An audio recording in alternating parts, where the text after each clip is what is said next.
honest. Yeah, I am. I'll do it. I was Hey trying to figure out. everyone. Hi. Who just joined? I can only see Actually, I have Abelia, a wait, who question. just, oh my god. Oh no, you're good. I actually just had a question before we started the class in Yeah, like a minute. So I sure. tried to go and get the calendar Uh-huh. and it's not letting me download on Word or anything else. So I Oh, can't really? view it. Yeah. I That, can't view I'm on the Chromebook, the borrowed Chromebook until I can get myself a computer. okay. Which one exactly were we talking about? Um, The the evening lab calendar. yes. Okay. Um, What was I looking at? 'Cause I tried everything and it was not letting me open I'll tell you anything what, we're whatsoever. gonna make a note of that. I'm gonna add a PDF file of it, so that's usually a little easier for a lot of people to read. Do you think that'll work? Okay. Are you able to work? Yes. That's what I'm trying to figure out. I know that I saw a few things that had PDF on there. That's what I'm trying to double check right now. And I can't I think see that lab it. calendar was a Word document, but if you can't read that document, I'll add a PDF also if that helps. Okay. Yeah, if anything basically with PDF, I think it should be fine. But until I get myself a computer, Chromebook. Okay. All right, everybody. Well, it's 6 o'clock, so I'm going to go ahead and get started. Today, what we're going to be talking about is chapter 18. Who doesn't have a book yet? Carly? I don't have mine yet. Not yet. Okay. Okay. Just kind of follow along on the PowerPoint as best you can, and then as soon as you do get it, I would just advise try to catch up on the reading. Let me see. Are you available to pick it up tomorrow by any chance? Yeah, I can pick it up tomorrow. Yeah, that would be good. That way you have the weekend to kind of catch up and then get squared Okay. up. Sound good? Okay, and then for those of you that didn't come to or couldn't make it to class last night, after we're done with our meeting today, if you want to just stick around for a few minutes so I can go over a few things that are going to be important. Okay, so today we're talking about chapter 18, and before I go any further, I'm just going to go ahead and share my screen with you.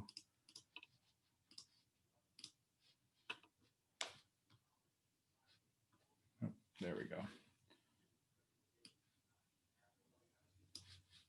One second, let me just adjust this viewing.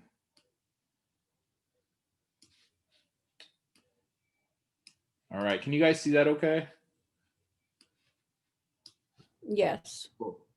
All right, so chapter 18 talks about basic chairside instruments and tray systems, which is perfect since we're talking about DEN 175 and equipment use and care. So some of the things that we'll be discussing for chapter 18 are to identify parts of the instruments, describe how the instrument is identified. We'll talk about identifying the categories and functions of the specific types of burrs, describe types of functions of abrasives, explain the various handpieces and attachments, and describe the types of tray systems and color coding systems. So let me see, let's go on to the next slide here. So the basic structural parts of a dental hand instrument are as follows. So dental hand instruments can be single or double-ended and is usually about 6 inches long. They will have a working end, which is commonly called a nib, N-I-B, a nib. The shank is a middle part. The shank is actually connected from the handle, and it's what holds the working end in place. The handle is where you grab onto the instrument. And like I said, some of these instruments can be double-ended, and it's important to aid you by knowing the parts of the function of the dental hand instruments. And once again, that working end is sometimes called a nib. So there are different classifications of dental instruments. By knowing the classifications, it's easier to remember each instrument's name and functions. The two categories of working ends are single-ended and double-ended. And if an instrument is classified by function, there is a cutting and non-cutting. They're either going to be cutting or non-cutting instruments. Also, there are instruments used for specialty. On the handle of the instrument is a manufacturer's number. So some instruments will have the name of the individual who designed the instrument, and some of them will be just like the model number or the manufacturer number. Black's formula consists of a series of numbers that go along with the exact size and angulation of an instrument. Okay, so Black's 3-number formula. So Black's is just the name of the person that made up this type of classification. And so with the 3-number formula, the first number is the width of the blade. And so if you see on this area here, it's that red dimension. So it's just the width of the blade. It's usually a really small number. The second number is the length of the blade. So it's that dimension in blue that we see there, how long the blade is. And the third number is the angle of the blade. So the angle of the blade relative to the handle there. Okay. There's also a 4-number formula where the first number is the width of the blade like before. The second number is the degree of the angle of the cutting edge of the blade to the handle, which is that dimension there, that little magenta one that you see. That second number is a degree of angle. Oh yeah, just went over that one. Next, the third number is the length of the blade. So that's that, again, that's that blue dimension that we see there. And the fourth number is the angle of the blade to the axis of the handle. So once again, Blacks can either have a 2-number formula or a 4-number formula, depending on the type of instrument that's being used. Okay, so I want to go over a dental check really quick here. Who can tell me what the end of a working end is called if it is blunt and serrated?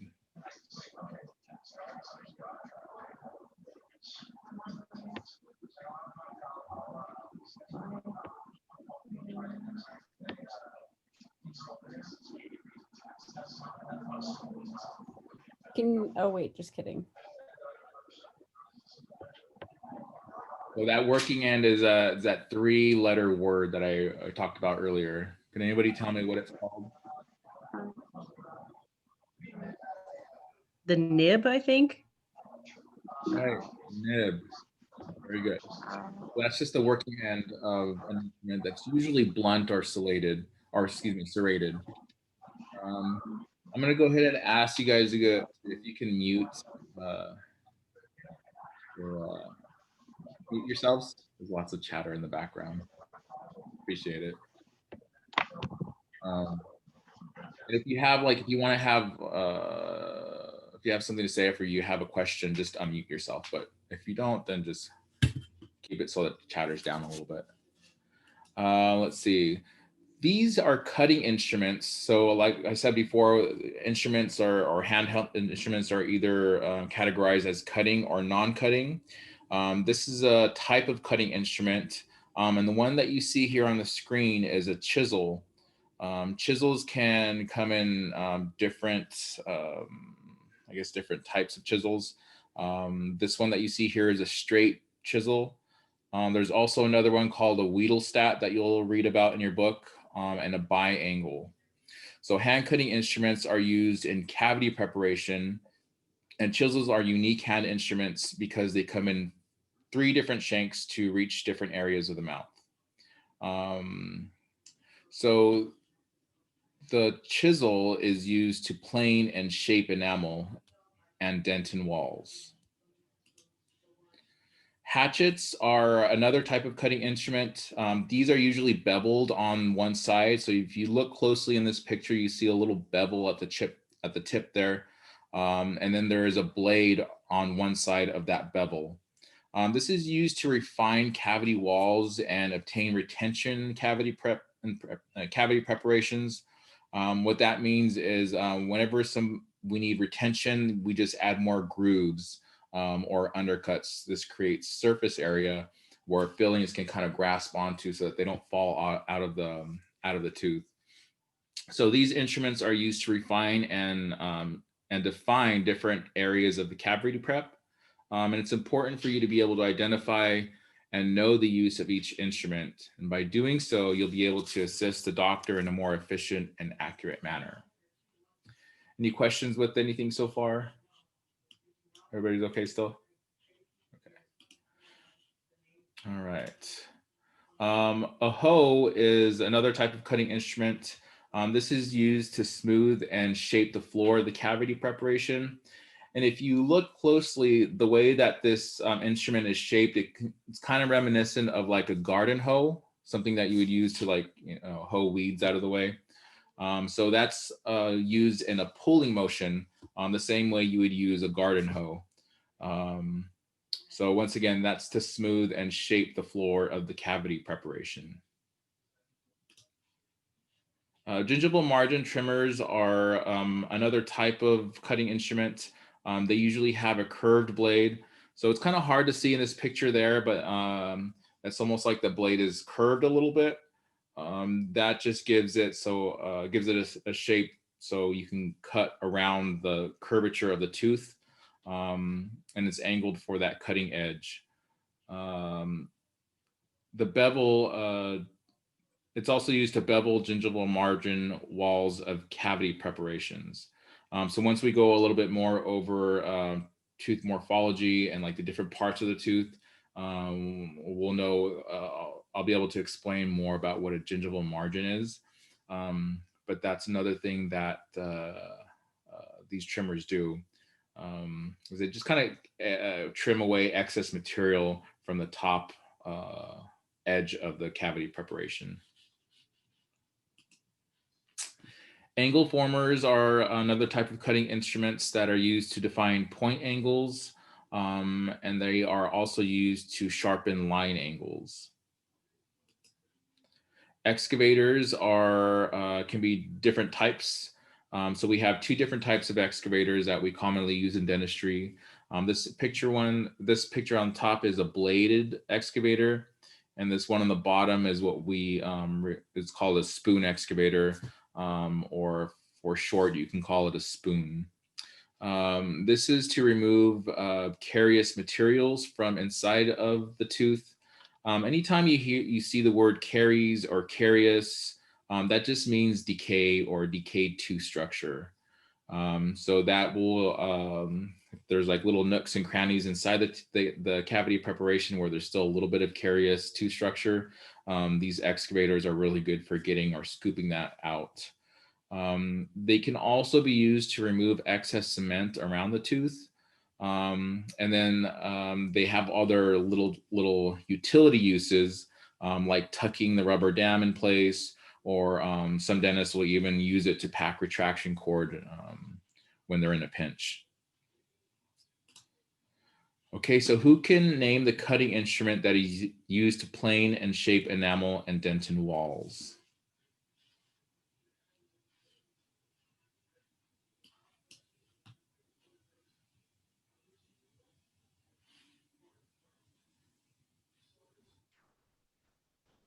Hopefully gingival margin trimmers. Gingival margin trimmers. Close. It's actually a chisel. Okay. Go back to the chisel here. So these chisels can either be a straight, a Wiedelstadt, or a biangle, and these ones are used to plane and shape enamel and dentin walls. All right. But good guess. I like that. So then we have. I have a question. Yeah. Sorry. Can you see us? Because like right now I'm just seeing a shared screen. So like if we were to raise our hand, would you see that? Uh-huh. Okay. Okay, just asking. Okay, thanks. You can't see me? Or you just see my shared screen? I just see your shared screen. Interesting. Okay, I'll have to play It's with. because I'm on my phone, so I can't see anything but your shared screen right now. Gotcha. Can anybody else see my face? Or is it just the shared screen? I can see. I the, can like, see you Little on guys. the bottom. Okay, cool. So I guess if you're on the mobile app or you might only have restricted view. But as long as you see the screen, that's what I really want you to see. You don't need to see my face. It's just kind of goes with the screen. Was that your only question? Okay, cool. All right, so we have non-cutting instruments that I like to talk about.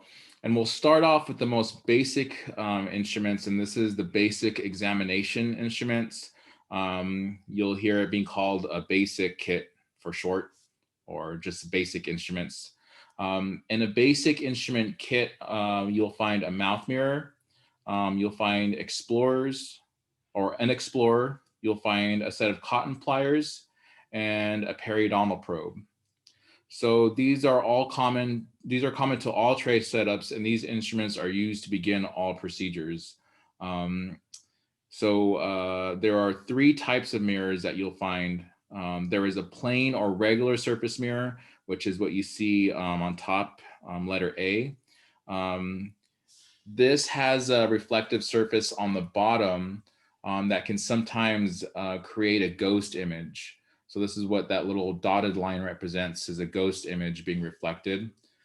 We also have front surface mirrors, and this is when the reflected coating is placed on top of the glass, and this eliminates that ghost image. These are, I feel like, the most common mouth mirrors that you'll find in most offices. And there's also a concave mirror. They try to do a little drawing of a concave mirror, but all that does basically is it magnifies the view inside the mirror. So explorers come in a variety of different angles and different ends in order to access various areas of the mouth. So it is used to detect irregularities like decay or carious lesions. And the common shapes include the pigtail, the shepherd's hook, and the right angle. So once again, those common shapes include the pigtail, the shepherd's hook, and the right angle. So cotton pliers is what these little forceps are. It's what we refer to, cotton pliers. These are used to remove, transfer, and retrieve material from the oral cavity. We also use it to grab things from inside drawers. We'll actually use it to pull open a drawer and grab something from inside of it, which is a common practice that you'll do when you're assisting a doctor and you have to get something from inside of a drawer. You'll kind of open it with those cotton pliers. You'll have your own set, of course, for doing that and grabbing set of cotton or gauze from out of the drawer or what have you. The periodontal probe is this black handled instrument that we see here on the bottom. These are used to measure the depth of the gingival sulcus. So that is the area between the gum tissue and the bone. And that is what hygienists use to determine how deep their instruments need to go when they're trying to clean out the plaque and the calculus buildup from underneath the gum tissue. And another instrument that we'll commonly find in a basic setup is an X-Pro, which all that is an explorer on one end and then a perio probe on the other. So it's a both combination of an explorer and a perio probe. Any questions with the basic instruments? Oh, okay. All right. So another. Can you go over? Can you hear me? Yeah. Is it working? I can hear you. Okay. Can you just go over not mouth mirrors, the explorers one more time? Yeah. So they're. I heard a digital, but I'm not sure if that was for that one. So there's different explorers that we use, and you'll find all of these too in that flip book, that little, the little tiny ring-bound flip book that has all the instruments in it. And I encourage you to go into it because that shows a little bit more detail than even what your book shows for all the different or the specific instruments. But the different types of explorers that you'll commonly find are the pigtail, the shepherd's hook. So the pigtail is just like it almost looks like a curly pigtail. The shepherd's hook is just like a hook shape. And then the right angle is what you see here is just a right angled point. So those are the three main types of explorers that you'll find. Did that answer your question okay? Thank you. Of course. Okay, so let's go ahead and move on here. So this is other types of non-cutting instruments are plastic filling instruments. These are used to place and condense restorative materials like composites. Composite is the white fillings that we use in dentistry to fill small cavities. These plastic instruments are usually, and if you can see closely here, the shape of this plastic instrument is almost like a chisel shape, but it doesn't have a cutting edge. Instead, these edges are nice and round. Notice that I pointed to this metal one when I talked about a plastic instrument. That's because these instruments are called plastic instruments, not because of what they're made out of, but the types of materials that they are used to manipulate. So a composite, or those white fillings, are just a type of plastic. And so plastic filling instruments can either be this actual plastic material here, or they can be a flat-ended stainless steel instrument. Okay, so we also have composite instruments, and these are used for placing, condensing, and carving, contouring, and burnishing filling material. These instruments are used after the cavity has been prepped, and it's important for the dental assistant to learn these instruments and the sequence in which they are used. So the instruments are used for placing bases and liners, placing amalgam and composites, and contouring and smoothing final restorations. Are we okay with that? Yes. Okay. All right. So these are amalgam carriers and amalgam condensers. So this instrument here is an amalgam carrier. What it's used for is to carry and dispense amalgam. So amalgam is a silver fillings that we used to use a lot in dentistry. We don't use it too much anymore, although I do know that there are some offices that still do place it. But the way that amalgam is mixed, it's mixed in this, we call it an amalgamator. It's this machine that shakes the amalgam back and forth. It's in this little capsule. It shakes it back and forth, and when it's before it sets, it's like in this putty phase. So if you can imagine like metal that's in a putty phase, it's really strange the first time you actually work with it. But what this instrument does is it's almost like an ice cream scooper. So if you can see closely on this, the tip of this instrument is actually a hollow tube. And when you have this like little putty or ball of amalgam, and you stick the tube inside or inside of that ball of amalgam, and a lot of it will get caught inside that tube. So you'll fill both ends of that amalgam carrier with amalgam, and you'll hand it to your operator, and they will actually insert that amalgam into the cavity preparation using these little handles or these little buttons. And these buttons will push that amalgam out very much the same way an ice cream scooper would push ice cream out of the end of the carrier. So once the amalgam is placed inside the cavity preparation using that amalgam carrier, an amalgam condenser is used to pack that amalgam into the cavity preparation. And if you look closely on these, the tips of these amalgam condensers, you can see there's kind of like a flat end or like a mallet type end. And these are used to pack that material into the cavity preparations. Okay. Carvers are considered non-cutting instruments, although they do have a cutting edge. Carvers are used to remove excess material or excess restorative material away from the tooth. And they're also used to carve wax inlays and onlays.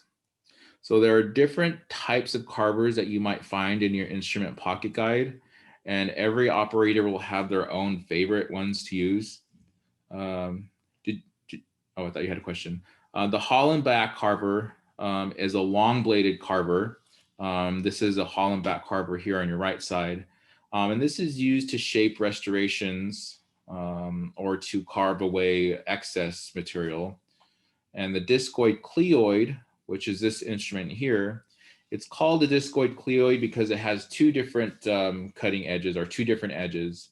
If you look closely, this bottom edge is kind of like a disc shape. And if you look closely on this one, it's a cleoid, or like a spade shape. And so if you see an instrument with those two ends on it, that's going to be a discoid cleoid, which is a type of carver used to shape amalgam restorations. Okay, burnishers is another type of restoration, or excuse me, another type of non-cutting instruments that's used to smooth restorations. And it's also used to shape matrix bands, and we'll go over that when we learn about Toffelmeyer's. But there are different types of burnishers. There's a ball instrument, a T-ball instrument, a beaver tail, which is this instrument here.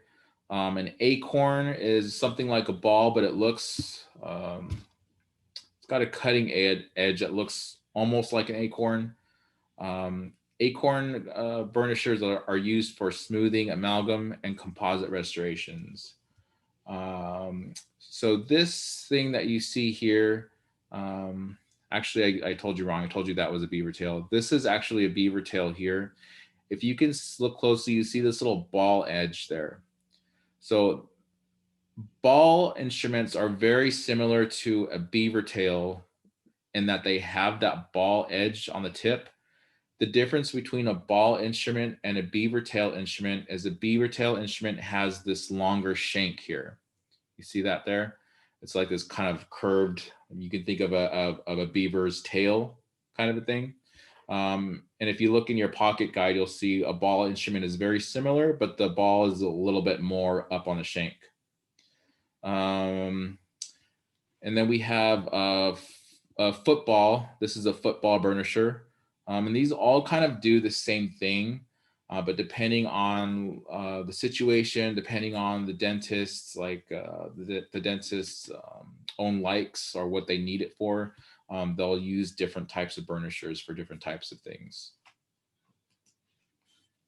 Files are another type of non-cutting instruments. These are used to trim filling material. Finishing knives, what we see here on this bottom edge, that's used to trim excess material away from the tooth.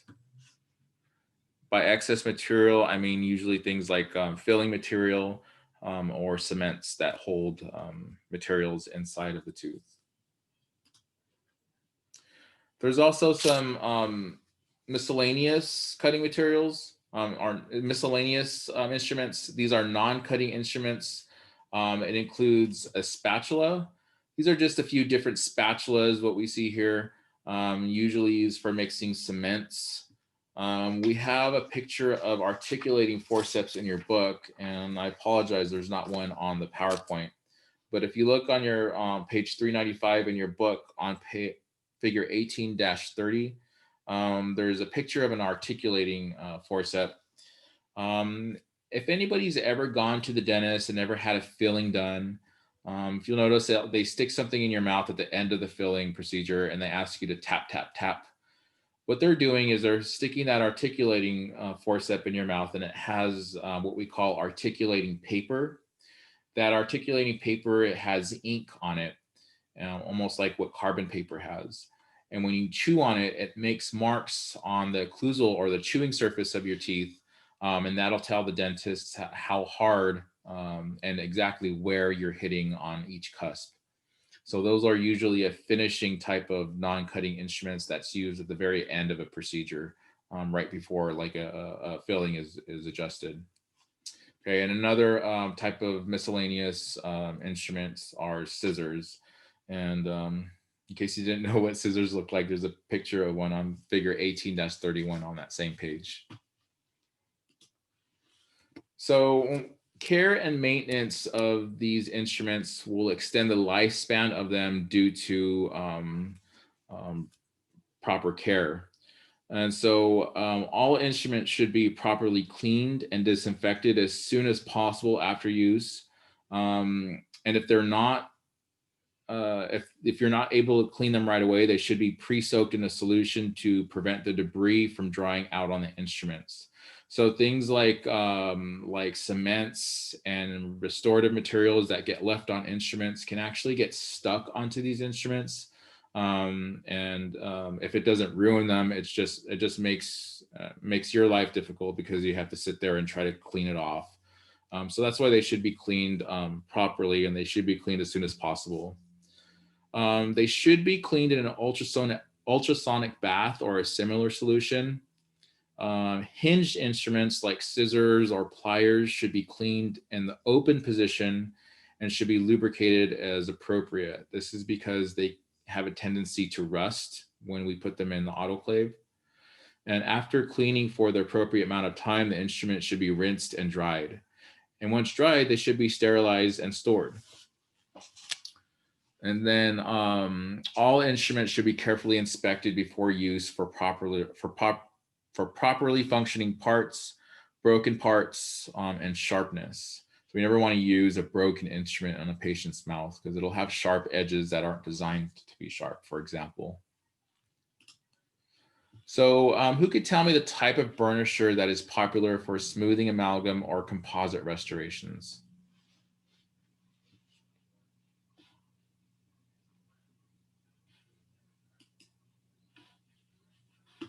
Is it the Acorn one? It is the Acorn. Yes, you're right. It is the Acorn one. Good job. Yeah, so the Acorn, and there's not a picture of it in your book, but I don't think, but there's a picture of it in the pocket guide. I just want to double check to make sure there's not a picture of it in your book.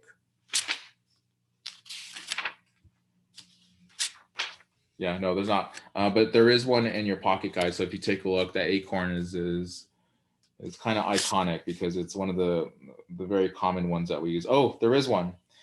So in your book on page 18-26,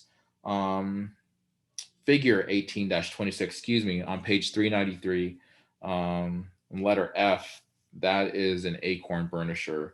So it looks almost like a ball burnisher, but it's got like a little point at the edge. Almost reminiscent of like the casing of an acorn. If anybody's ever really seen an acorn. Okay, so these are dental rotary instruments, so more commonly referred to as burrs. So if you can think of these as like the drill bits that go on the heads of the dental drill, but we don't call it a drill and we don't call them drill bits. We call these things burrs. And they have different parts of them. The shank is this area here, the cylindrical part. That shank is what is inserted into the dental handpiece. The neck of the burr is just what holds the head on. And the head is the cutting side of the burr. This is what actually cuts into the tooth. And then we have different types of shanks here. We have a straight shank, and this is going to usually be a long or a large burr that's held onto by a slow speed straight handpiece. The latch type shank is a little bit smaller. Actually, it's usually a lot smaller, and it has this little latch edge here. That's usually that latches onto what's called a contra angle slow speed handpiece. And those are used inside of the mouth. A friction grip shank will look cylindrical, but it's very small in comparison to the straight shank. And the friction grip shank is used in the high-speed handpiece and only in the high-speed handpiece. So anytime you have a friction grip shank, it's going to go in the high-speed handpiece. So there are different materials that these burrs are made out of. They can either be steel, diamond, or tungsten carbide. And you'll find burrs they're not only used chairside, but they're also used in dental laboratories. And the use of the burrs is as follows. So they're used for cavity preparations, they're used for finishing and polishing restorations, they're used for surgical procedures and dental appliance adjustments. The shank is designed to accommodate the dental handpieces. And so like if we're working with a laboratory burr, it's usually going to be this straight shank, because most of the time those are used outside of the mouth.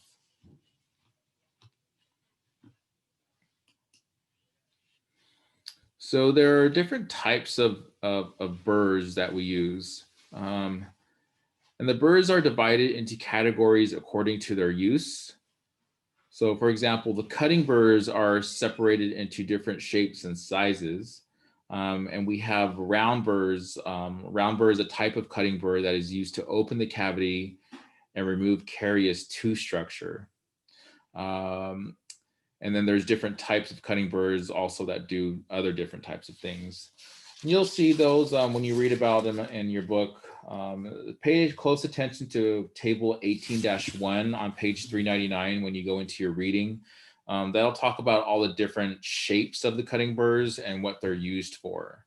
And once again, round burrs are used to open the cavity and remove carious tooth structure. Let me see, where am I? Okay, so there's also, so these cutting burrs are also separated into sizes. And these burrs are numbered and you will need to know their ranges. So you'll want to study the table 18-33 on page 397. This goes through all the different ranges of the cutting burrs, or the different size ranges of each cutting burr. You won't need to know exactly every size for every shape of burr, but you will need to know the size ranges. So for example, a round burr goes from size 14 all the way to 10. So you'll need to know that on an upcoming test. So learn their number ranges and learn them well. The diamond burr is used for the cavity preparation and finishing the restoration. So diamond burrs are a type of cutting burr that are used for rapid reduction. What that means is a lot of times we have to take away large portions of the tooth, and we have to do it very quickly. So using a diamond burr is going to be the fastest way to get that done. Finishing burrs come in different shapes and sizes and are used to smooth the restorations. Finishing burrs can have up to 30 blades or flutes. These burrs that we see here are finishing burrs. And if you look closely, you can see these little blades or flutes here.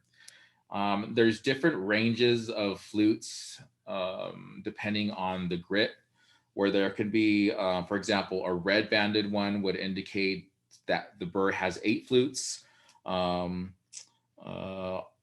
And 12 blades on the finishing burr, whereas a yellow band indicates 16 flutes and 20 blades. A white band would indicate 30 blades, finishing burr with 30 flutes. So there's just different ranges for the finishing burrs as far as how many flutes that they have. The surgical and laboratory burrs may look similar, but the surgical burrs are used in the mouth, whereas the laboratory burrs are used on fixed and removable prostheses like dentures or retainers or night guards and things like that. Fissurectomy burrs are extremely small and are used to explore the occlusal surface. The occlusal surface, once again, that's just the chewing surface of the back teeth. And then if you notice that on the chewing surface of your back teeth, we have these little grooves inside. And so a lot of times that's where cavities can start, or they start to form. And so what these fissurotomy burrs do is they go along and they kind of explore all these little grooves on the occlusal surface of those back teeth. And they can actually remove decay without removing any tooth structure. So they're really popular for removing really small amounts of decay that are starting in between those grooves in the back teeth. So abrasives are non-bladed instruments that are used to finish and polish restorations and appliances. You can kind of think of abrasives as like sandpaper when you're finishing a piece of furniture.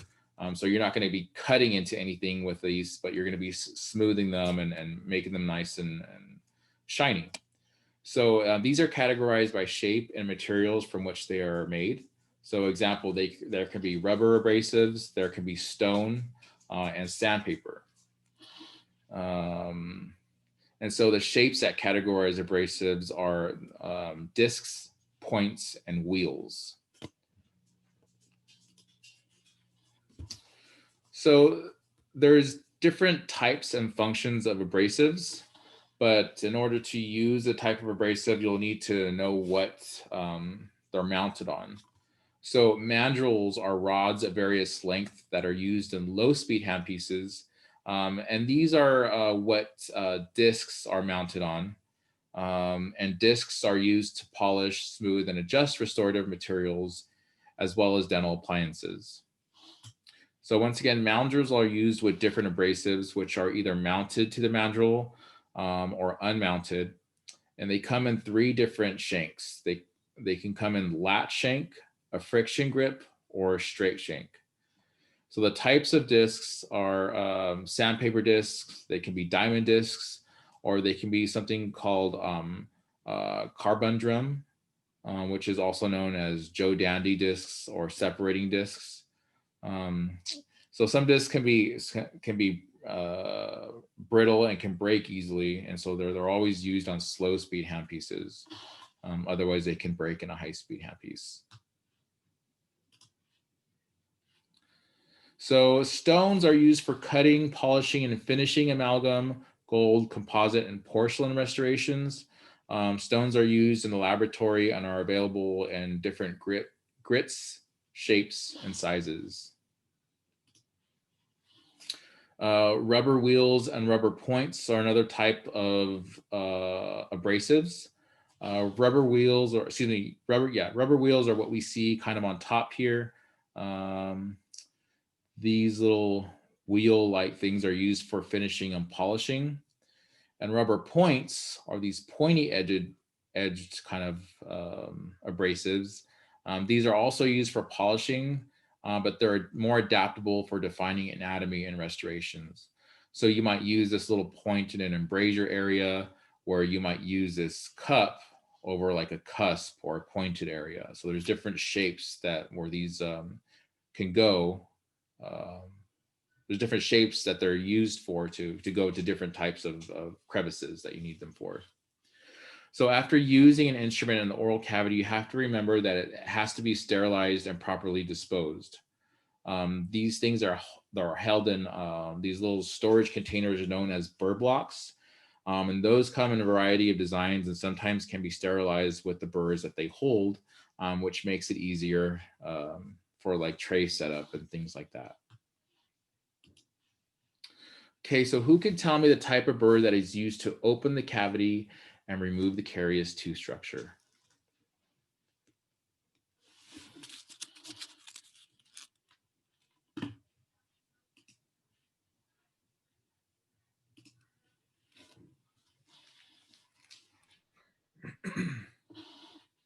I'm gonna take a guess. End cutting burr. I'm just taking a guess. An end cutting burr. Oh, interesting guess. No, that's for crown. Never mind. That's for crown preparations. Ignore me. A round burr? It's a round burr. Yes, very good. So round burr is the type of burr that's most commonly used to open up the cavity and remove all the carious or decayed tooth structure. Remember that carious word, all that means is decayed, or another word for decay. So a decayed tooth structure. Very good. All right, so dental handpieces are another word that we use when we're talking about like the dental drill, but we don't say drill, we call it a handpiece. And these are used to remove dental decay. They can be used to prepare a tooth burr restoration. We can use it for polishing things. dental restorations. They can be used to cut, finish, and polish dental appliances. And they can be used to trim models and trays. So the parts of the dental handpiece are as follows. We have a working end, which is the head of the handpiece. The head is where the burr is engaged in or will get inserted into. The shank is the part or the long piece of the dental handpiece, usually that holds the head into place. And the connection end is the opposite end of the working end. So that usually connects onto the pneumatic hose or sometimes a motor if you're using a slow speed handpiece. And that connecting end will usually allow for a reverse control to be located. So if you have a reverse control on that handpiece, it will be located on that connection end, whereas the working end will hold the cutting burr or whatever burr that you're using. So here are some examples of handpieces here. So once again, we have the shank here, the head of the handpiece, and the connecting end is the end that goes onto the hose. And there's different types of handpieces, and these are all going to be important that we learn. So the high-speed handpiece can produce frictional heat. Okay, it goes very, very fast, which can cause pulpal damage to the tooth. And that heat can build up very, very, very quickly, especially when we're dealing with this instrument that can, some of them can go up to 300,000 revolutions per minute, which is very, very fast. So it's important to use a coolant such as air, water, or an air water spray to reduce the frictional heat. And a lot of these high-speed handpieces will have a built-in like a water dispensing tube. So whenever they're activated, it'll automatically spray water onto the burr, which helps cool the tooth so we don't cook the nerve. Low-speed handpieces are used in both dental office and in the laboratory. So its uses in the dental office are to polish teeth and restorations, and it can also remove soft carious material and define cavity margins and walls. Electric handpieces are an alternative to the air-driven handpiece. They're not as common to the air-driven handpiece, but they are becoming more common from what I understand. The nice thing about electric handpieces is they are more versatile, allowing for what I mean by they're more versatile is they have more controlled speed. So they can be used as a slow speed handpiece to polish something, or they can be used as very high speed if they need to cut something. So this allows for smoother cuts and refined margins with higher torque and precision. So general guidelines for maintaining and sterilizing a dental handpiece are as follows. And you want to make sure you follow the manufacturer's directions carefully for the type of handpiece that your office is using. So while the handpiece is still attached to the tubing and a burr, it should be flushed for 20 to 30 seconds. And there's a flush control on the dental unit itself that actually will do that for you. And then you want to remove debris by scrubbing the handpiece, lubricating it using the manufacturer's suggested lubrication or oil. And then after sterilizing the handpiece, it should be lubricated again if that type of lubrication recommends it to be done again. Air abrasion units and micro etchers are kind of the same thing. Air abrasion reduces the use of anesthetics, and we can also use it to drill into small pits of the tooth to repair it instead of using a dental handpiece. A micro etcher is just a smaller version of an air abrasion unit that's used for intraoral sandblasting and dentin bonding. So both of these units require air pressure and an abrasive material like sand, and there's different abrasive that's used in the micro etcher with different grits. And it should be kept in a tightly sealed container to keep them dry and clean. So it's important to consider all safety for those involved using a micro etcher. For one, these things are like little mini sandblasters. So if you can imagine, it's not good around the eyes. You want to make sure you're wearing proper eye protection when using a micro etcher, and also that you're not using contaminated sand, because that will get atomized into the air. And we don't want that. Yes, do you have a question? Computer, not computer, but my internet. I'm not sure if that was your guys' internet or mine, because mine just got. No, that was you. That was all you. That was you for sure. All you. All right, I apologize. I don't even know what you guys heard last. Okay, so we were on air abrasion. Did you guys hear that part? Yes. Okay, so I don't want to talk it to death because we don't use it a lot. It's not a very common type of instrument, but just so you know what it is, it's just a type of sandblaster that's used, and you want to make sure that you're keeping the sand that's used in them clean and dry. All right. So now we're going to talk about the tray systems. So there's different types of tray systems in the office that can be used. The most commonly used is a preset tray system. This is when instruments and all other types of auxiliary items are placed on a tray prior to a procedure, and they're usually like locked and loaded into like a tray holder so that you can grab them for whatever procedure that you need. These are placed on the tray in order for use during a procedure. And there's other systems like cassette systems and color-coded systems that you'll read about. But an example of a preset system is a cassette system. That's just another type of preset tray system that there are. This system allows the instruments to be transported to treatment rooms through the sterilization process and into storage. And it's all in one cassette where everything kind of goes into. So it keeps the instruments for each procedure together at all times, which is kind of nice. The only bad thing about the cassette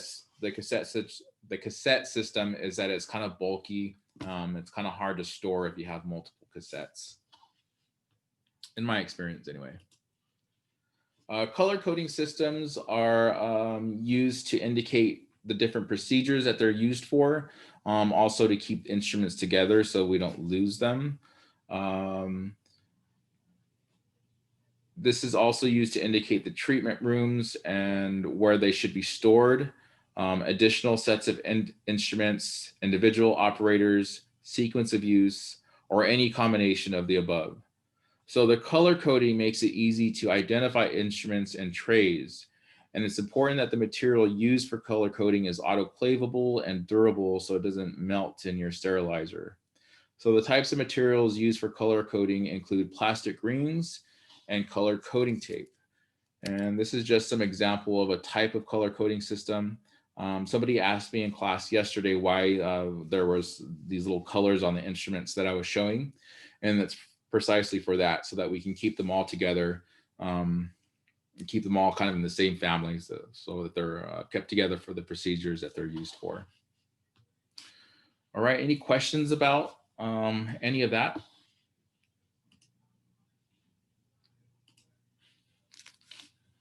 Okay, so that's everything that I have for chapter 18.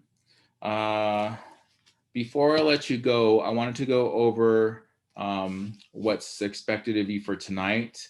So I'm just going to adjust my screen here. Can you guys see that okay?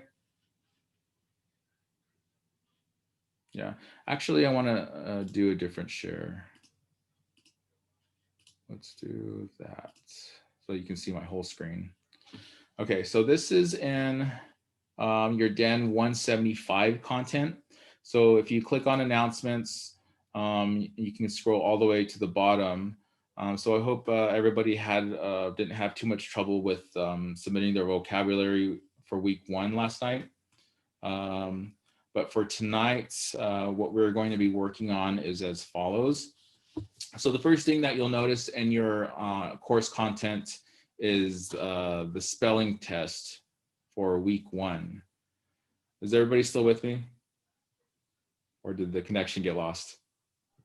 Yeah, I'm like a robot.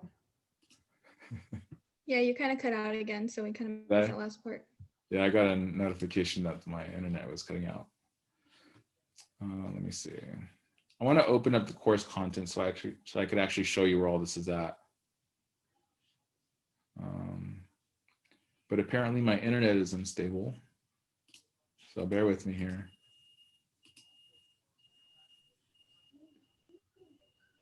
Okay, so I'm in the course content now. If you go into the distance learning folder and then open up week 1, and then you'll find the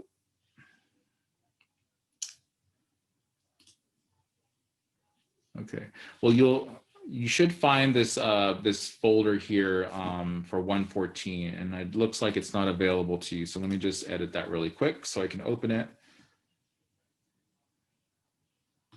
So And while you I'm said doing that there was a vocabulary done last night as yeah, yeah. So if you couldn't make it to class last night, go ahead and just go through the content for yesterday. And there's only really one assignment that was due. It's that vocabulary. And then just turn it in to me as soon as you can so I can give you credit for that. Let me just fix this here really quick. Okay, so now you should have access to this 114 folder. So once you open it, you'll find the announcements again for today's class and for today's assignments. So you'll want to complete everything here by midnight unless otherwise noted. So for example, today we have the spelling test for week 1 terms. This is a 10-minute timed test. And then you can open this at any time and start it, but it has to be turned to end by 10 o'clock tonight. For those of you that weren't here yesterday, whenever we are not on campus or whenever we are doing like a Zoom lecture, for example, I'm going to be using these assignments that are going to be due by 10 p.m. that night. Okay, so this is how I track attendance. So if you ever see any assignment that's due by 10 p.m., it's really important that you get it done by 10 p.m. because if not, more than likely I'll mark you absent for that day. Okay, so there's 2 assignments that are due for 10 p.m. tonight. One is the spelling test for week 1. Just to let you guys know, there should be no books, notes, or internet resources for testing. And then we have our first MindTap exercises that's due. This covers chapter 17. So if you did your homework last night, you should have read chapter 17 already.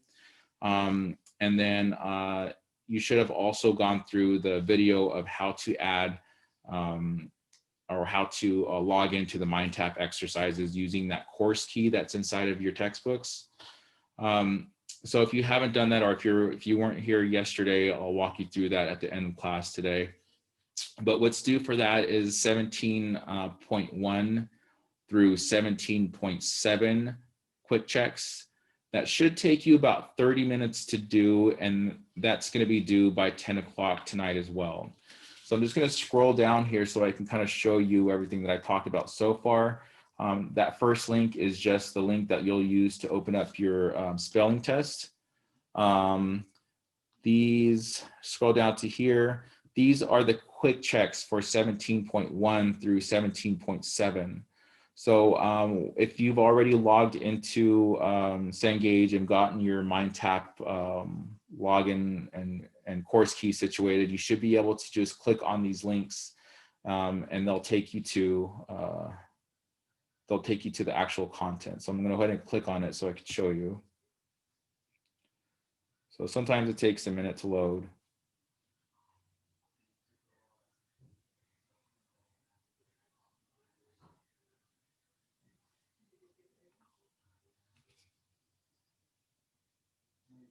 It's probably because I'm on Zoom too. It's taking, there it goes. So if you haven't gotten a chance to get your course key registered, if you click on any of those links, it'll actually take you to that page. But once you've already got that situated, it'll bypass all of that and it'll take you to the actual assignment page any minute now.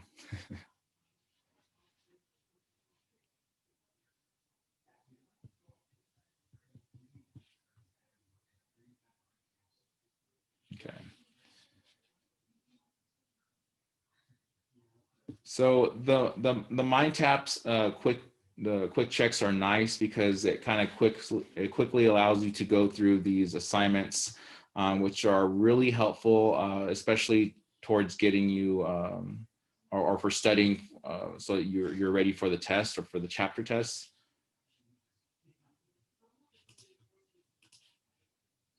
Oh, it's still loading, but the only bad thing is sometimes they take a little bit to load. So once it finally loads, so it says your assignment quick check 7.1 is ready. This will be your first take of the assignments. A take starts when you click the start button below and ends when you submit the assignment for grading. So you are not limited in the number of times you can take this assignment. So if you get a bad score for the assignment, for example, you can go ahead and take it again. That way you get the score that you want. Not only will you get the score that you want, but it'll help you to kind of ingrain it in your brain a little bit so that you're ready for it for the chapter exam. So if your computer loses its connection to the server during this take, you will be able to resume it if you return to the assignment within a few minutes. So if you click this Start Assignment Now button, it'll take you through these little exercises that have to do with whatever was learned in the chapter. And so if you just kind of go through all of them, like for example, this is number 1 or question number 1, it's asking me to click on the area in the dental office that provides a first impression. So we learned that was the reception area, which looks like it'll probably be this area here. And you just kind of go through these, and there's different questions here on the sides. So there's several different mind tap quick checks that are due once again. That was just 17.1. You have 17.1 all the way to 17.7, and then the quiz for 17.1. So all of that quiz isn't due until the end of the day, so by midnight tonight. But those other 2 assignments are due by 10 p.m. Any questions with those so far? Okay. Also, I want you to read chapter 18. Chapter 18 is what we just went over.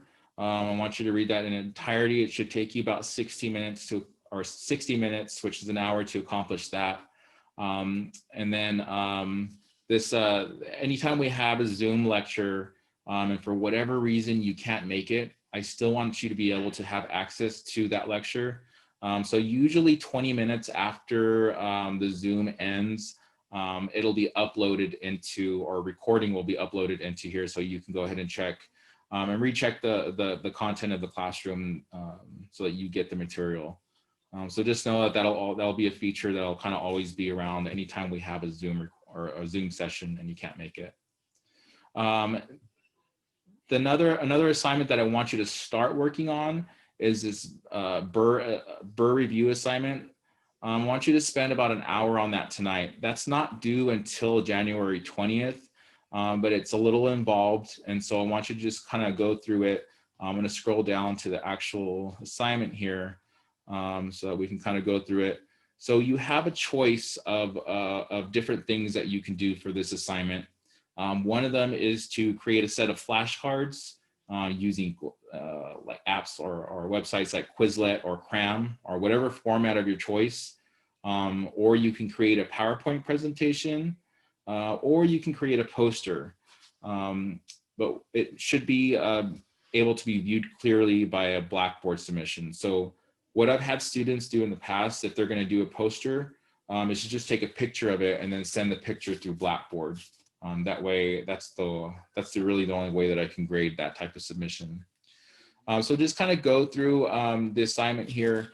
For example, include the following for 9 carbide burrs shown on page 397.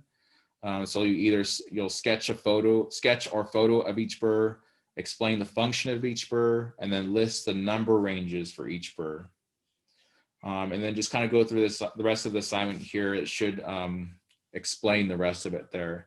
Again, this isn't due until the 20th, but you want to go ahead and start working on it now so that it doesn't pop up on you. Okay. Also study for the exam instrument using the instrument handout and spiral instrument pocket guide. So I have an unstable connection. I'm just going to hang on for a minute. Can you guys hear me okay still? Yeah, okay. So the exam instruments, I'm going to scroll down here. You see this link here that says instrument handout. I'm going to go ahead and click on that. And that'll take me to this page. And then here where it says general instrument handout, click on that. And you'll open up that document.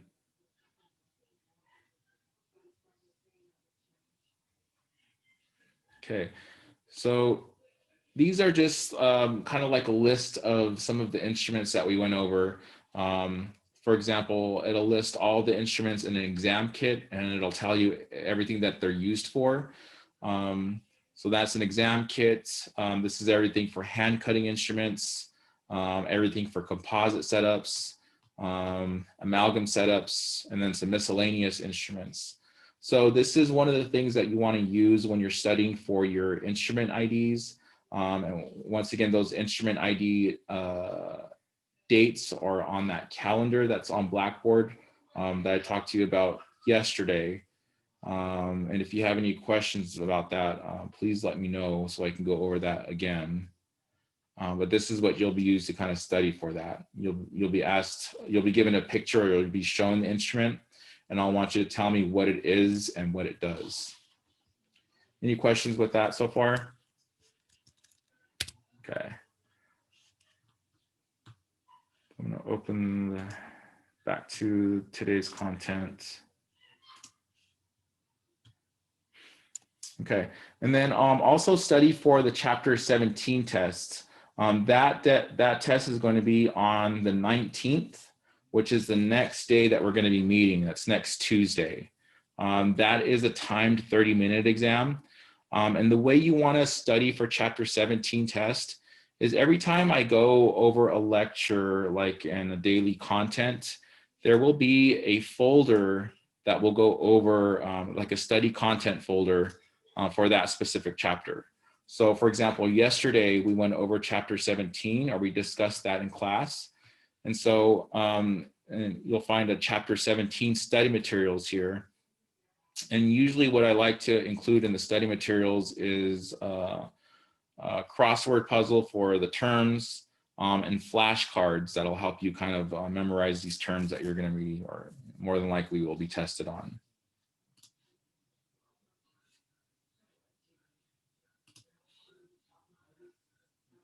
All right.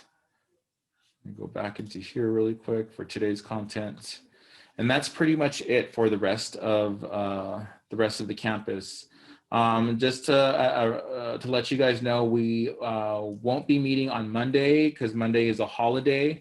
The next time we'll be meeting is on campus on Tuesday, the 19th at 5:30. So please remember to check your sequence 2 lab schedules daily for class meeting times.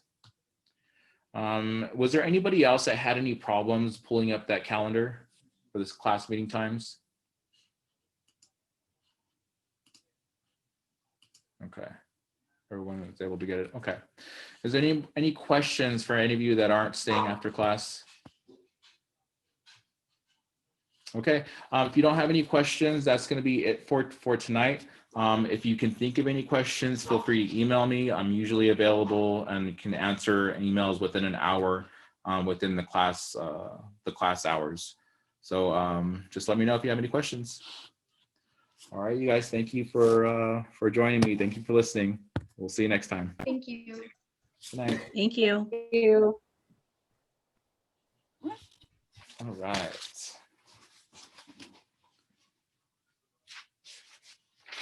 Okay, so we have Abrialia. Am I saying your name right? Abrialia? Abralia. Abralia. I'm overthinking it. I'm sorry. Abralia. I got it. Okay. And then Tara and I'm sorry, Carly, right? Yeah, that's Carly. All right. All right, so yesterday, I just want to kind of go over the things that are important in this class. I'll just go over my notes here really quick. So when you log into your DEN 175 class, or when you log into Blackboard in general, you're going to have a list of your courses that are available here. You won't have nearly as many as you see here, but you'll find the class that you're enrolled in, which is DEN 175. That's the C2. It starts in January. So you'll open that class. Okay, and then you'll have, it'll go directly to announcements. So every day there will be announcements for the next class that's going to be, that we're going to have. So yesterday, for example, we went over the syllabus. I had everybody read chapter 17 of your textbook, and then we did a discussion on chapter 17 or lecture. And then as the homework, the only homework that you had yesterday was that vocabulary for week 1. And then study for this for the spelling and vocab test for today. So when you see these announcements, after you read them or go over all of the announcements, what you want to do is scroll back up to the top of the page to where it says course content. And then you want to open up that, and then you'll see all of these different folders here. The first thing that you want to open up is this distance learning folder. And that'll give you all of like the daily content that your assignments will be located in. So you won't see any of these folders here. The only one that you'll see for right now is this week 1 folder and this final review study guide. So for today, you'll open up week 1. And then yesterday, for example, was the 13th. So I'm going to open up that folder. And then as soon as you open up these content folders, you'll see a copy of the announcement for that day right at the top. So that's something that you can use like as your assignment map for the night. And just as you go through each of these assignments, you can kind of check off on the list of what's due and what day it's due. So yesterday, what we had due was the vocabulary week 1. And here in red, here you see how the link is in red. That's the link that you'll use to actually submit the assignment.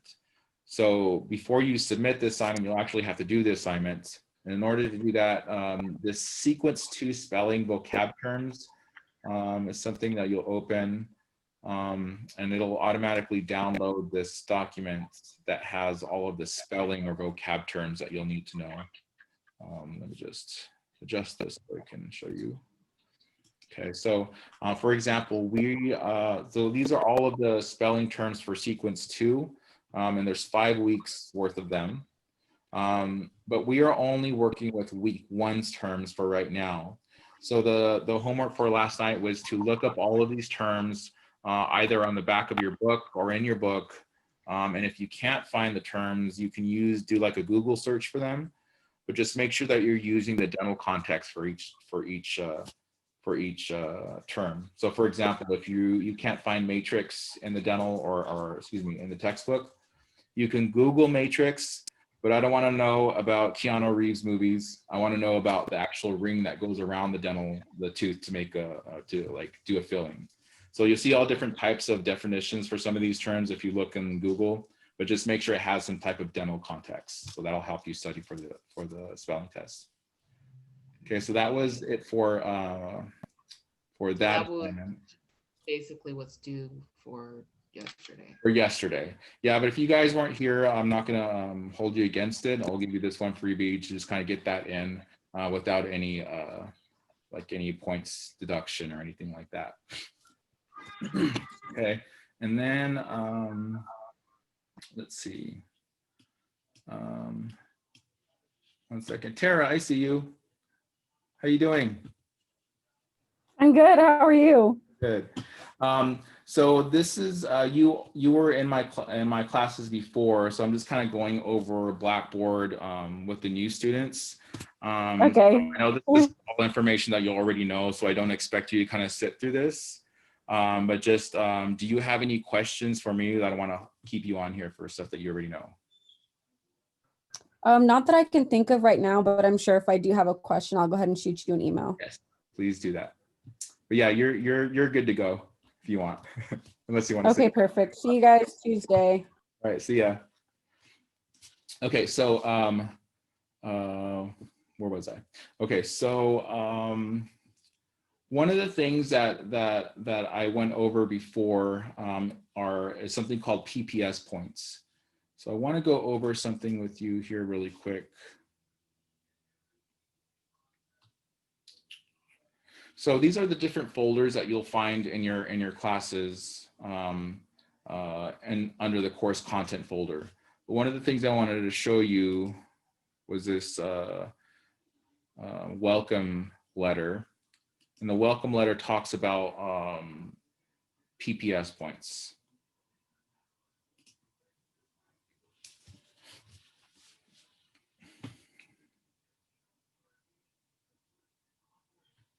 If it'll ever open.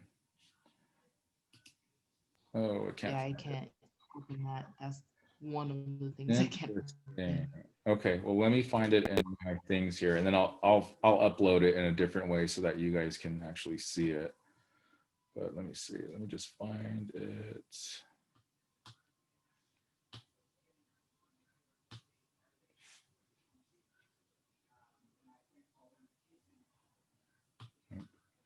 That's not what I wanted.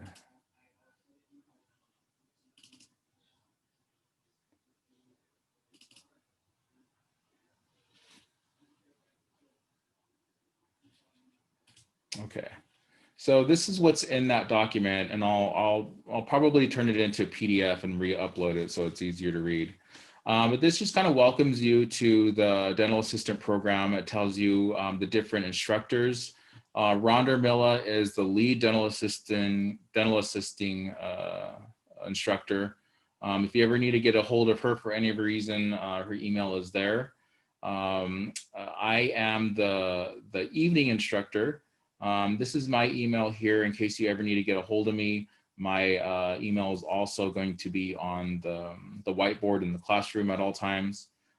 So this is what you'll use if you ever want to contact me. That's probably the best and fastest way.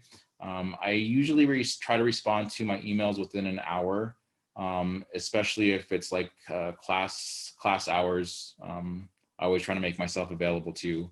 And if it's not class hours, I will get back to you by the end of the day. So so below is just a list of class expectations that we ask that you follow during our program. And there's consequences for infractions that are deducted from PPS standards, which are as follows.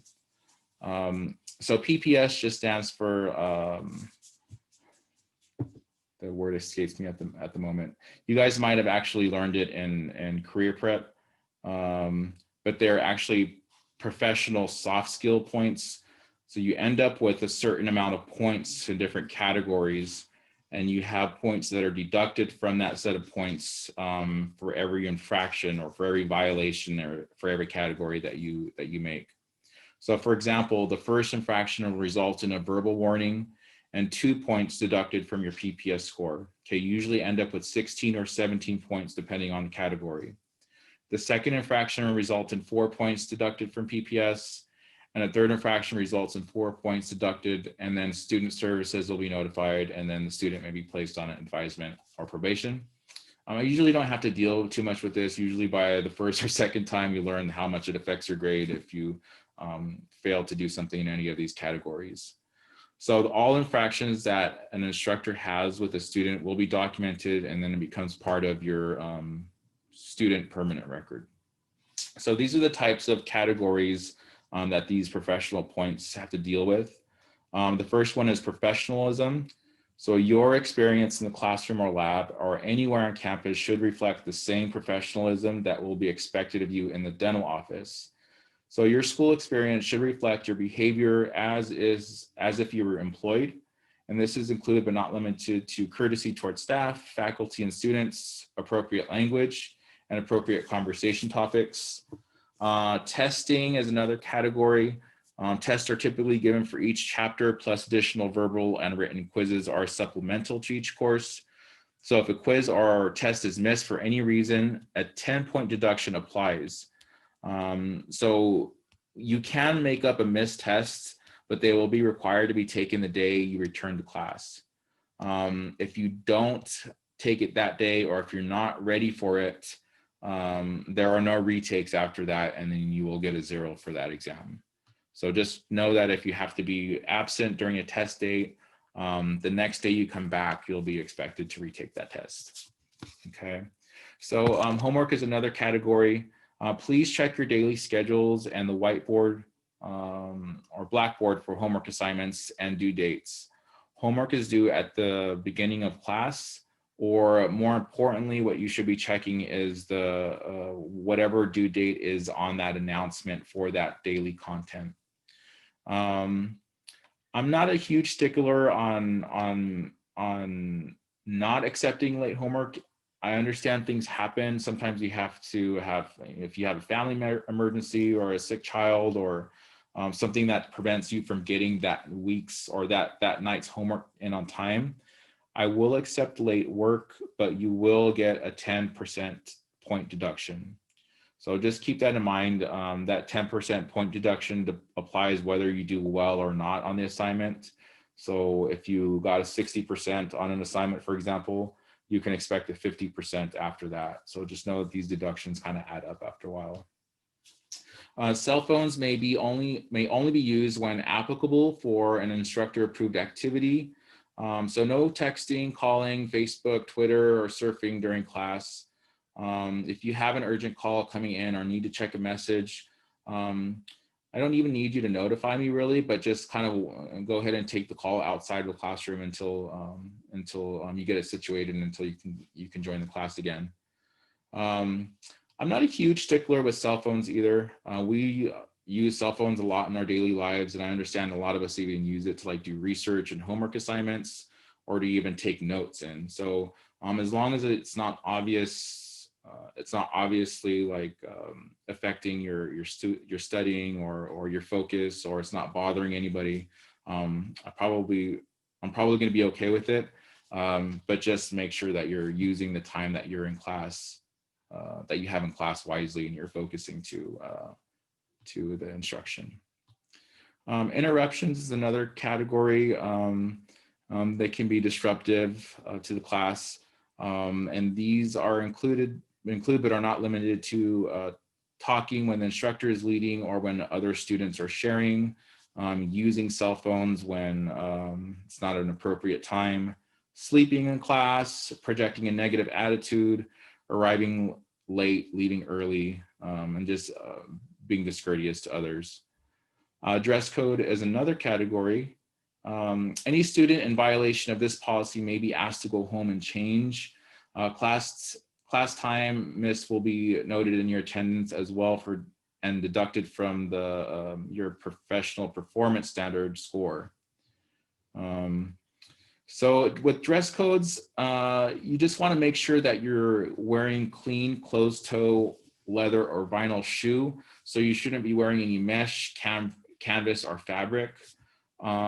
If you have like running shoes and those have a little bit of fabric on them, that's okay. But as long as it's not something where if you drop an instrument, it's going to puncture your shoe and hurt your foot. Solid white or black shoes are preferable. But if you have something else, that's okay too.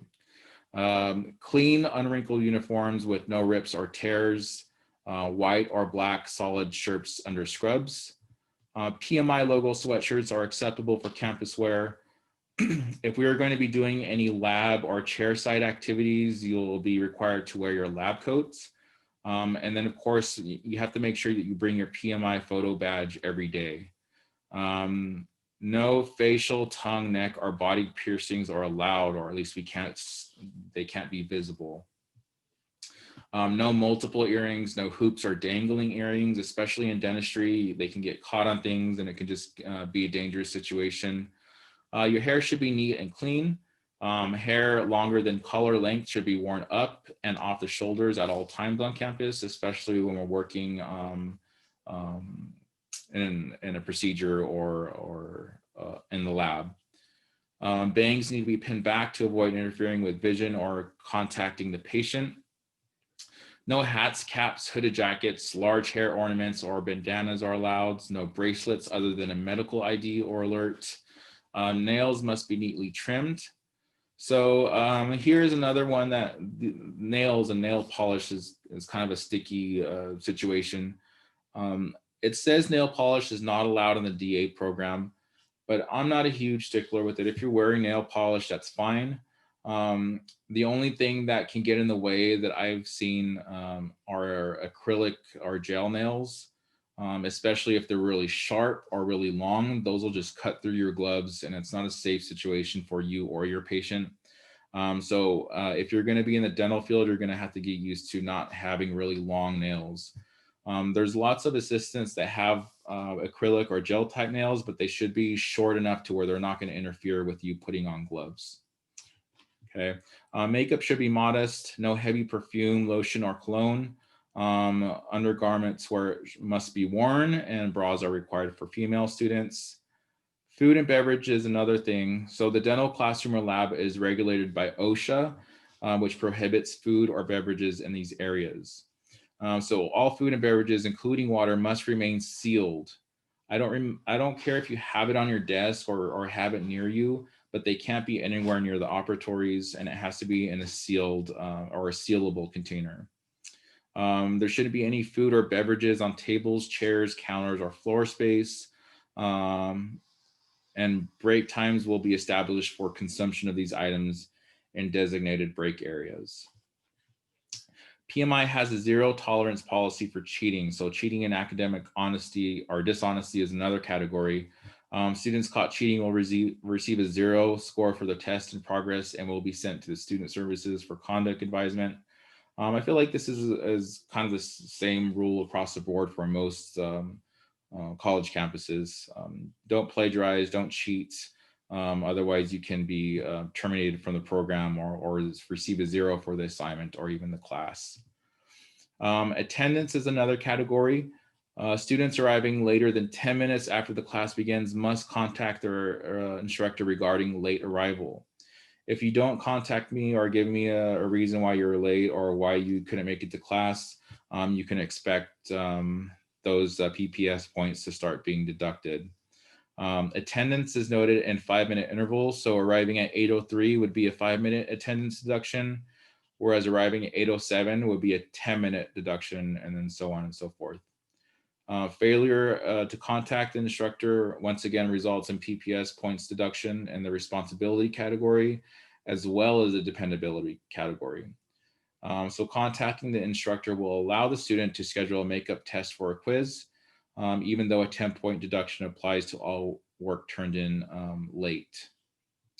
Participation is another category. All students will participate in clinical procedures unless there is a medical note or some type of dental condition like ortho treatment, or if you had wisdom teeth pulled or things like that. All students will participate in maintaining room cleanliness. So after we finish with procedures, I'll expect you to kind of put your instruments back in their tray setups and clean up any garbage and wipe down your areas as well. Let's see, daily supplies are required each day. And these include pencils, erasers, blue or black ink pens, notebook paper, highlighters, and there's occasional project or assignments that might require a poster card, a poster board or note cards. And that's pretty much it. If you have any complaints or issue, you want to go, you follow the chain of command to get it resolved. So the first step would be to discuss any and all concerns with your instructor. And if you feel that the situation still hasn't been resolved, you can proceed to step 2, which is setting appointments with the student services coordinator. And then step 3, if there's still no resolution after the student services coordinator meeting, you can contact the associate director, and that'll usually fix the problem. Any question with any of those PPS points categories? I don't have a car, and very hard to find someone to watch my son. Okay. So I know that sometimes I probably won't be on time. is that going to be? It depends. If it's like well into the class, it might even be considered an absence. I would just say keep in touch with me as much as you can. When it comes to kids, I try to be as lenient as possible, but I understand, the working parent life and trying to juggle work and family and school can be a hairy situation Yeah. sometimes. So just let me know. I'll try to do the best I can to accommodate your situation.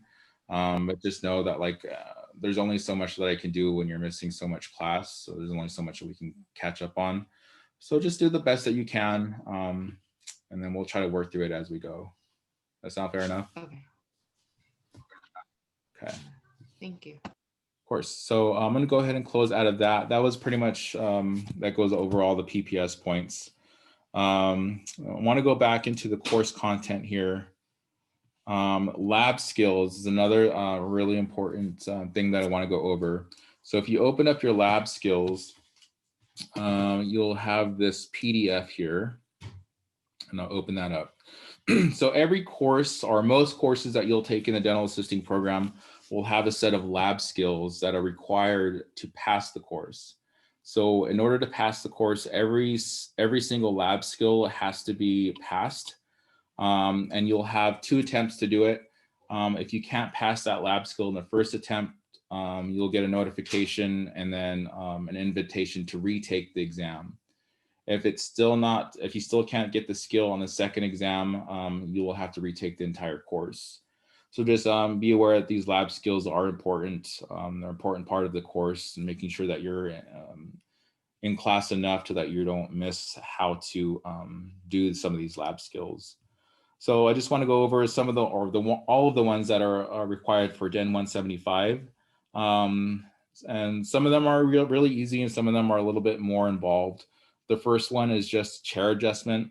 So demonstrate proper chair adjustment as directed using appropriate controls. The next one is a light adjustment. Objective 3 is instrument identification. So you will be asked to identify specified hand instruments by name, number, design, and function. So what that'll entail is there will be several sets of different types of instruments based on the procedures that they're used for.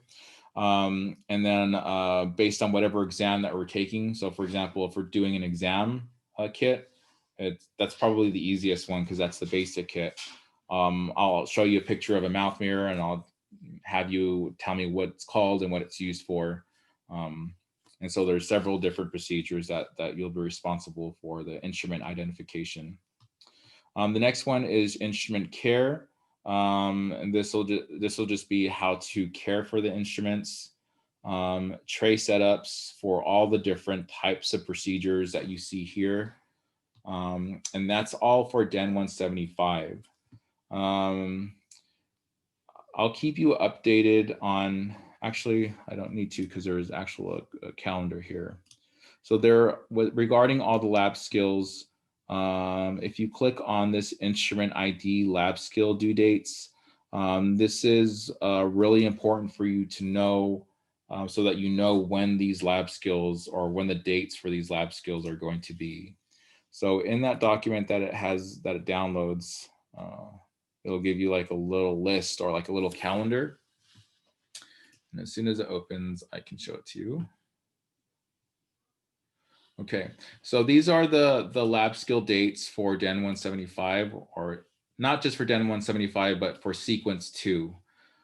So the first instruments we went over yesterday was the exam instruments. That is going to be something that you'll want to go over, especially in your pocket guide, because that lab skill is going to be the next time we meet in class, which is on Tuesday. So every day you want to check this to make sure that you know all of these instruments before coming to class that day, because that's when we'll be doing those exams. Okay, so for the exam instruments, it was the ones that we went over in class today, and that was the mouth mirror, the Explorer, the Perio probe, and the cotton pliers. So I'll hold one up to you. I'll ask you to tell me what it is and tell me what it's used for. Okay. So, and I think I went over it before, but I The just, whole chapter 8, what's that? chapter 18, or is there? That Is was, it the whole chapter 18, or just specific? no, just for those specific instruments. Yeah, you won't be tested on the whole. You will be tested on chapter 18, but that's a separate like exam. For the lab skills, it'll just be, I'll show you the instrument and tell me, have you tell me what it is and what it's used for. Okay, so for that, you'll want to use this general instrument handout that I went over earlier, and it just talks about all the different instruments. I think I should even have it still up here. Yeah, so that first one is just all of these exam instruments. Again, the mirror, the explorer, the cotton pliers, and the periodontal probe. So make sure you know what these are, what they look like, and what they do. And if you need to know, if you're not sure what they look like, you should be able to find them in your instrument pocket guide. Okay, you okay with that so far? Okay. Let's see. Something else that I need you to know. Okay, so sequence 2 is kind of unique. It's one of the more unique sequences for the program, in that we're going to be doing 2 courses almost at the same time. So right now we are on Den 175, but I want to show you how we are going to be switching between 2 different courses.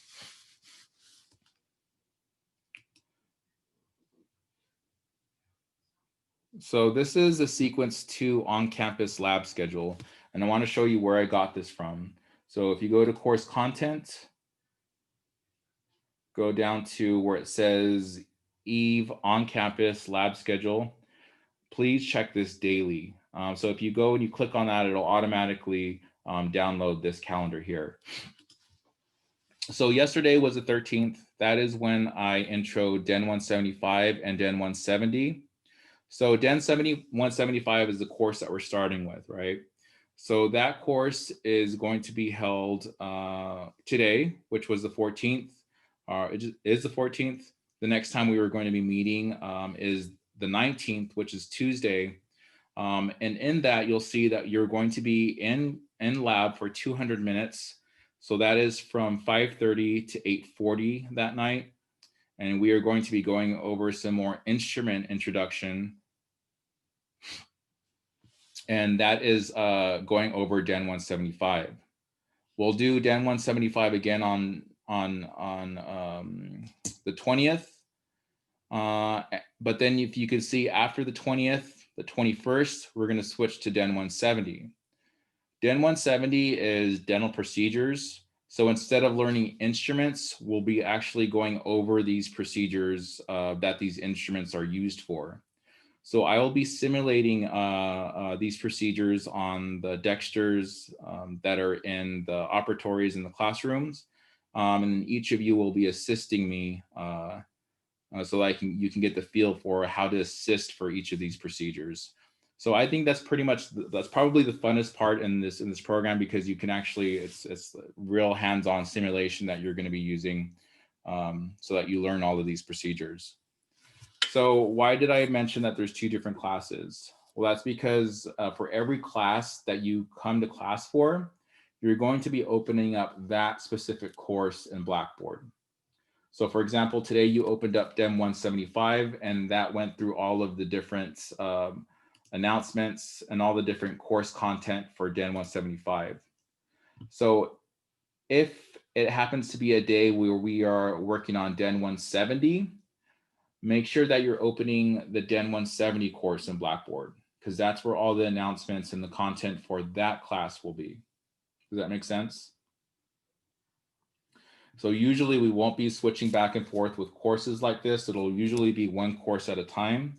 But this is just one of those more unique situations. And that's just because Den 175 and Den 170 kind of go hand in hand, where Den 175 is like all the instruments we use, and Den 170 is the procedures that we use all the instruments for. Okay, any questions with this? So I want you, this is something that you want to check every single day because these times can differ by day. And that way also, you know, you can plan for family life and things too. So you'll know when you'll be dismissed from class. Okay. Also, it'll tell you kind of what we're going to be working on that day. So the final for Den 175 is going to be on Wednesday, February 10th. So that's the final exam for Den 175. The final exam for Den 170 is March the 2nd. And that'll conclude all of sequence 2. And then we'll move on to sequence 3 after that. Okay, so I know I kind of talked your ear off a little bit, apologize. But is there any questions that you had with any of this so far? I'm sure you will. If you could think of any questions, like as you're going along, I'm sure you're gonna run into some type of roadblock where all you have to do is just email me and I'll clear it up for you as best I can. Okay, so you guys know when we're you know when we're meeting next again, right? So next Tuesday, which is on the 19th on campus at 5:30. Okay. Okay. And then just get, like I said, get the assignment that was due yesterday in. You'll want to do that in order to take the spelling test that's due tonight. So just to recap, go into course content, go into distance learning, week 1. And then you'll start on January 13th.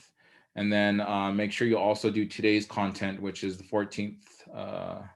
And then just go through this list here. And of course, let me know if you have any questions, okay? All right. So I should be able to do all of the assignments except for the MindTap ones, since I Right, don't have the book yet. Right, yeah. And then just whenever you get your book, Okay. go And ahead. then tomorrow, what time is the bookstore open till? You know, I think it's open till 5. Last night they were there They're until usually 5. 5:30, is that what you said? Yeah, they usually switch up depending on the day. Like, I suggest trying to go in the morning instead of Okay. yeah. Because it's like the same thing I explained in my email. Like I have my kids do the online school from home. Right. And so I won't be able to go until about 4 o'clock when my husband gets home. And I live in Casa Grande, so I have like a little bit of a drive, especially during traffic. Okay. Yeah, so I don't. It's not. It doesn't take a long time. And the book room is right as soon as you walk in. They literally just hand you your stack of books and you go. I would It's just like right off to the left, right? Yeah, right off to the left. Okay. Just walk in that 3-story building. I'll try to reach out to the book room and just to make sure that they're going to be open by the time you get there. If not, maybe I can even have your books left with somebody. But yeah, you want to try to get those tomorrow if you can, so that you don't fall too far behind. Yeah. Okay. All right. Any other questions or Okay. at all? Thank you. All right, you're welcome. Yeah, let me know. Okay, if you were have any talking about questions. the MIT lab. I'm sorry. Say that one more time. You were talking about a lab. A lab. Uh-huh. I guess like the MIT lab we're supposed to use our books for. Where would I find that? Which we haven't done any labs yet, but there won't. Carly just said it. I'm not sure if I'm saying it correct. Say it again. What was it, the MindTap thing? Yes, thank you. Oh, that. Okay. Yeah. I'm like, So- the lab, the MIT labs. Yes. So Gabriella, you have your book, right? Your textbook. Yes. Which one? So they give you the. I have 1, 2, 3, 4, 5. I have 5 books. Yeah, I have that Yeah. one. So you should have the big one. And in it there should be a course key in it. should have came in the back of the book. Yes, that. Take a picture of that. Don't lose that number. That's going to be really important. Hang on, you guys went away for a second. Okay, we there now? You guys there?